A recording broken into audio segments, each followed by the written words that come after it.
안녕하세요. 치과의사 백윤재입니다. 환자분들 중에 치아를 발치한 뒤에 여러 가지 이유로 빠진 치아의 치료를 미루는 경우가 있습니다. 하지만 크게 불편하지 않다고 그냥 지내다 보면 발치한 치아의 주변 치아들이 서서히 움직이면서 교합이 망가지고 치료가 두세 배로 어려워질 수 있습니다. 저번 컨텐츠에서는 발치 후에 주변 치아가 옆으로 쓰러진 경우에 치료하는 방법을 설명드렸는데요. 오늘은 맞물리는 치아가 빠진 치아 쪽으로 움직여서 공간이 없어지게 되었을 때 어떻게 치료하는지에 대해 정리해봤습니다.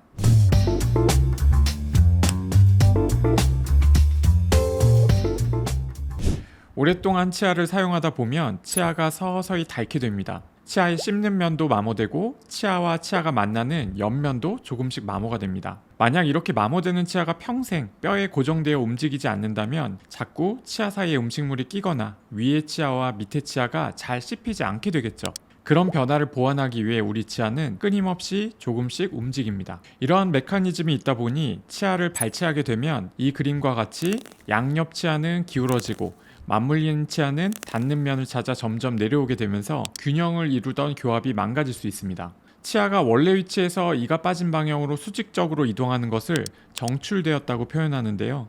이 정출된 치아의 치료 방법을 환자분의 사례를 보면서 설명드리겠습니다. 치아를 빼고 난 뒤에 적절한 치료를 받지 않아서 맞물리는 치아가 정출되었을 때 치료 방법은 움직인 양상에 따라 다를 수 있습니다. 살짝 이동된 정도는 다듬거나 이가 빠진 곳에 심은 임플란트 크라운의 높이를 조절해서 치료하면 되지만 대합치가 많이 움직인 경우에는 움직인 만큼 삭제 후에 크라운을 씌우는 방법과 부분적으로 교정 치료를 해서 원래 위치로 되돌려 놓는 방법이 있습니다. 이 환자분은 왼쪽 위에 어금니 두 개가 없이 지내신 지 오래되다 보니 왼쪽 아래 두 번째 큰 어금니가 솟아올랐습니다. 왼쪽 위 어금니가 없는 부분은 임플란트를 식립하기로 했고 아래 어금니는 튀어나온 만큼을 삭제 후 크라운을 씌우기로 했습니다. 치아를 삭제하는 것보다 교정으로 치아를 움직이는 것이 치아 입장에서는 더 좋은 방법이지만 이 환자분은 캐나다에서 치과 치료를 받기 위해 오시는 분이라 교정 치료를 받을 여건이 안 돼서 빨리 마무리할 수 있는 크라운 치료로 진행하기로 했습니다. 치아를 삭제하고 평가해 봤는데 다행히 신경치료까지 할 정도는 아니어서 신경치료 없이 크라운으로 마무리할 수 있었습니다. 어느 치료가 무조건 더 좋은 치료다 라기보다는 환자분의 상황과 성향, 치료의 장단점을 고려해서 치료 방법을 결정하면 된다고 생각합니다. 이번에는 교정으로 정출된 치아를 치료하는 사례입니다. 50대 중반 남자분이고 여기저기 문제가 있으신데 왼쪽 위 아래 어금니를 중점적으로 보시면 왼쪽 아래 어금니를 한참 전에 발치하고 아무런 조치를 취하지 않으셔서 왼쪽 위 두 번째 큰 어금니와 사랑니가 밑으로 많이 내려와 있는 것이 확인됩니다. 사랑니는 발치했고 많이 내려와 있는 두 번째 큰 어금니를 위쪽으로 올리는 힘을 적용시켜서 원래 위치로 옮기기로 계획했습니다. 경우에 따라 다르겠지만 보통 정출된 치아 하나를 아파시킬 때는 잇몸뼈에 미니스크류라고 부르는 작은 나사를 입천장 쪽에 한 개, 볼 쪽에 한 개씩 심고 그 나사를 의지해서 고무줄로 치아를 끌어올리는 치료 방법이 일반적입니다.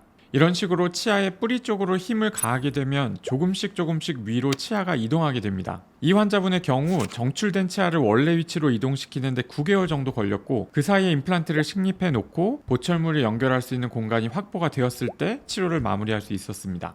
정출된 치아를 원래 위치로 되돌리는데 얼마나 걸리는지 궁금하실 텐데요. 치아가 얼마나 정출되었는지, 환자분의 뼈 상태가 어떤지, 얼마나 치과에 잘 내원하시는지에 따라 편차가 있기 때문에 정확한 기간을 예측할 수는 없습니다. 대략적으로 6개월에서 1년 사이 정도라고 생각하시면 될 것 같습니다.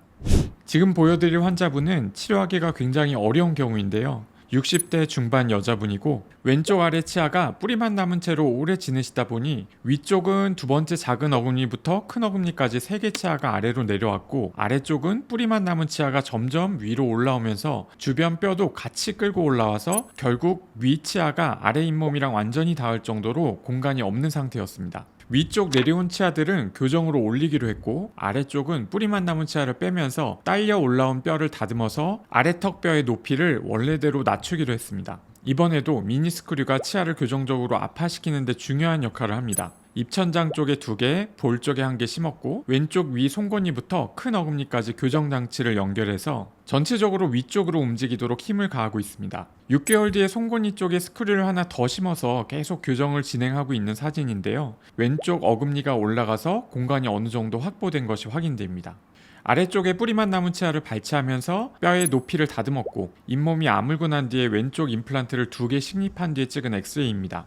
이 사진은 바로 얼마 전에 찍었는데요. 교정 시작으로부터 15개월 정도 지난 시점인데 이제는 공간이 많이 확보가 된 것이 보이시죠? 이제 2달 뒤에 임플란트 보철물만 연결하면 치료가 마무리될 예정입니다. 이 정도로 치아 사이에 공간이 없는 상태에서 이렇게 공간을 만드는 것이 정말 쉽지 않은데요. 원활하게 치료가 잘 끝나가고 있고 환자분도 협조를 잘 해주셔서 감사한 마음입니다. 치아를 발치한 뒤에 적절한 치료를 받지 않고 방치하면 평형 상태를 이루고 있던 치열이 틀어지면서 문제가 생깁니다. 특히 맞물리는 치아가 이가 빠진 방향으로 점점 움직이는 문제를 흔하게 볼 수 있습니다. 이미 치아가 많이 움직였다면 치아를 움직인 만큼 삭제하고 크라운을 씌우거나 교정치료로 치아를 원래 위치로 이동시키는 방법이 있다고 설명드렸습니다. 가능하다면 치아를 삭제하는 방법보다는 치아를 교정으로 이동시키는 방법을 추천드리고, 저는 치아를 빼야 되는 경우에는 맞물리는 쪽 치아와 주변 치아를 철사로 연결해서 치아가 정출되지 않도록 고정해 놓습니다. 그리고 임플란트 치료가 마무리가 되면 붙여놓은 철사를 제거하고 있습니다. 저번 컨텐츠에서도 말씀드렸지만 치아를 뺐을 때는 미루지 않고 적절한 시기에 치료받는 것이 가래까지 꺼내지 않고 호미로 막을 수 있는 가장 좋은 치료 방법임을 기억해 주셨으면 좋겠습니다. 오늘 내용은 여기까지입니다. 저는 치아를 신이 창조한 신비로운 작품이라고 생각하며 진료합니다. 다음에도 여러분의 작품 관리에 도움이 되는 의미 있는 내용으로 찾아오겠습니다. 감사합니다.